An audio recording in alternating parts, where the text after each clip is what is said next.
Charity is a noble cause, but charity it up too much and suddenly the charitable becomes the charity case. Charity is the act forced upon American citizens when so many enter our country both legally and illegally. Is it still charity when it's forced? No, wait, that's taxation. People who try to tackle the problem of immigration are oftentimes thrown into that column of racism and bigotry because, well, what's not racist now? But I can tell you that restricting immigration and attempting to stop illegal immigration has nothing to do with skin color and everything to do with safety and your shorted paycheck. Damn you, FICA. We are a nation of immigrants. You hear that ad nauseum from anybody who detects someone slightly whispering questions about our current immigration situation. Thing is, they're kind of right. Even before 1492, when Columbus sailed the ocean blue, people were making their way into America via a land bridge connecting Asia and modern-day Alaska some 15,000 years ago for a better life. For centuries on, people all over the globe scrambled to get to the New World to make it big, raise a family, or found my favorite Japanese barbecue restaurant in Dallas's Deep Ellum. In fact, so many people made it so big that their impact on the world will be felt for millenniums to come. To this day, immigration to America for a better life is still a goal for many. Sadly, immigrating here isn't as simple a thing as it used to be.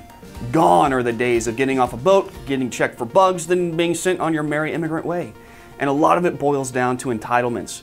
Back around the early 1900s, we didn't have the same welfare system in place we do now. Most immigrants were poor and came to America to start at the bottom and work their way up, because unlike other countries, in America it wasn't a question of what you were born as, but what you have it in yourself to be. The story has changed now. Many poor and disadvantaged still come here to make it, but thanks to an ever more relied on welfare system, you get paid just for making it here, and that payment comes out of the pockets of other Americans. According to the Center for Immigration Studies in 2012, 51% of households headed by immigrants, be they legal or illegal, reported they used at least one welfare program, including Medicaid or food and housing programs. The CIS said that immigrant households take over $6,000 a year in welfare benefits. Immigrants from Central America or Mexico reportedly take over $8,000. And that's just the legal immigrants. Estimates vary from place to place, but most agree that the cost of illegal immigration after education, law enforcement, and medical costs ranges in the billions each year. And most of that is paid from state and local coffers. If your roommate, without asking, had more and more guests continually coming into your home to stay the night, eat your food, and take advantage of your home's amenities, you wouldn't be able to afford it. Kicking them out and keeping them out wouldn't be an act of hatred or bigotry, it would be an act of fiscal common sense. Our troubles just aren't financial either. Fox News went through the data of a plethora of government agencies from ICE to the Bureau of Justice Statistics and found that 13.6% of all crimes committed in the US are committed by illegal immigrants. They also found that 12% of murder sentences and 16% of trafficking sentences are committed by those here illegally. What about the federal government? According to the Department of Justice, 38.6% of all federal cases filed in 2013 were immigration related. 22% of those were drug related, while 20% were violent crime related. A lot of this violence is caused by gangs such as MS-13, which deal in human and drug trafficking. Gangs like this recruit from the ranks of illegal immigrants. MS-13, whose motto is kill, rape, and control, has recently been put on the chopping block by the Trump administration. Now, reports differ, but the gang is thought to have at least 10,000 to 20,000 members here in the US, spread over 40 states. Without control over illegal immigration, their ranks swell. That means more murder, torture, and of course, more drugs. According to the United States Sentencing Commission, almost 75% of federal drug sentences in 2014 were due to illegal immigrants. Drug cartels pushing these drugs in the US is a big problem, but the problem doesn't stop at drug cartels.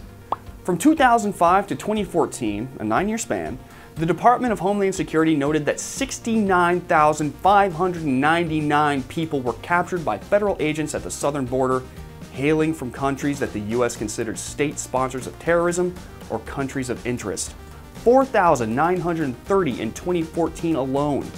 I don't need to remind you what a few terrorists armed with little more than vehicles, knives, and guns can do, but potentially thousands? Suddenly immigration reform doesn't seem so horrible, huh? Keeping someone out of a country because of their skin color is an atrocious thing to do.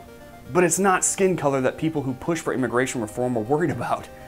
Are there those out there that do it purely because of racial reasons? Yes, but they're in a minority. Like we talked about in our cultural appropriation episode, mixing cultures is a good thing. It makes us stronger as a society and gives us opportunities for ideas and methods we previously didn't have. Immigration is a good thing, but the legitimate problems it brings with it need to be addressed and fixed to make it both easier and fruitful for those who immigrate here. That's not racist. That's just being a good person. Hello, I'm the government and I'm here to take a portion of your check without asking. But that's theft. That's taxation.